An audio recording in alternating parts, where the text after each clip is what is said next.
अपने जीवन में हम क्या चाहते हैं, या हम यूँ पूछें कि अपने जीवन से हमारी आशा क्या है, तो सबसे पहला उत्तर होगा जीवन में बहुत सी खुशी, फिर बहुत सी शांति, बहुत सी समृद्धि, बहुत सा धन, अच्छा घर परिवार, अच्छे माँ बाप, सगे संबंधी, रिश्ते नाते, अच्छे दोस्त, अच्छा जीवन साथी, अच्छे बच्चे, अपने मन के अनुसार कार्य, अच्छा दफ्तर, अच्छा बॉस, अच्छे कर्मचारी, अच्छे सहयोगी, अच्छा पड़ोसी, अच्छा मोहल्ला, अच्छा समाज। कुल मिलाकर देखें तो अच्छाई के अतिरिक्त हम सभी अपने जीवन से कभी कुछ नहीं चाहते। बुराई की कल्पना मात्र ही हमें निराश तथा अशांत कर देती है। यही कारण है कि हम समाज में स्वयं को बहुत ही शांत व सभ्य प्रवृत्ति के अनुसार ही प्रस्तुत करने का प्रयास करते हैं।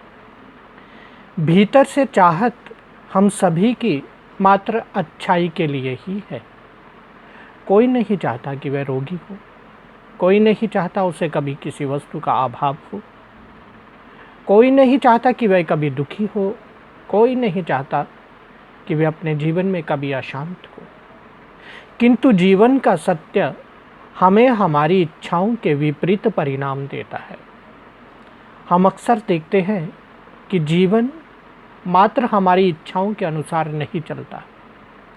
जीवन का कोई दूसरा पहलू भी है जो निरंतर हमारी इच्छाओं के विपरीत हमें ऐसी परिस्थितियों में ला खड़ा कर देता है जहां हम शांत चित्त हो रहने की इच्छा के बावजूद भी अशांत चित्त हो जाते हैं।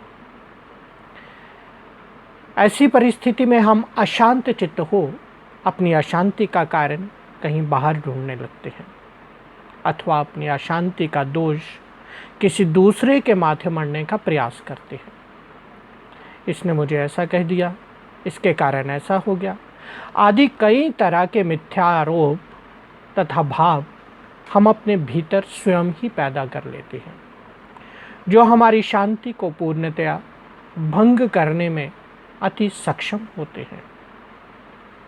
किसी के माथे दोष मढ़ने से तो केवल बाहरी कला ही बढ़ती है, तो क्या यह अच्छा नहीं है कि हम स्वयं अपनी शांति के बारे में सोचें, अशांति के कारणों में ना उलझकर स्वयं शांति के लिए प्रयास करें। अगर सच में हम अपने जीवन में शांति चाहते हैं तो उसके लिए सभी तरह के दोषों को अपने कंधों पर लेना होगा, और शांति के लिए प्रयास भी हमें स्वयं ही करने होंगे। साधारणतः अधिकतर लोगों की इच्छा फल प्राप्ति की अधिक और स्वयं के प्रयास पर बहुत ही कम होती है। हम फल भी चाहते हैं मीठा और पका हुआ, और उसके हेतु निर्भर भी हैं किसी दूसरे के प्रयास पर, तो काम नहीं चलेगा।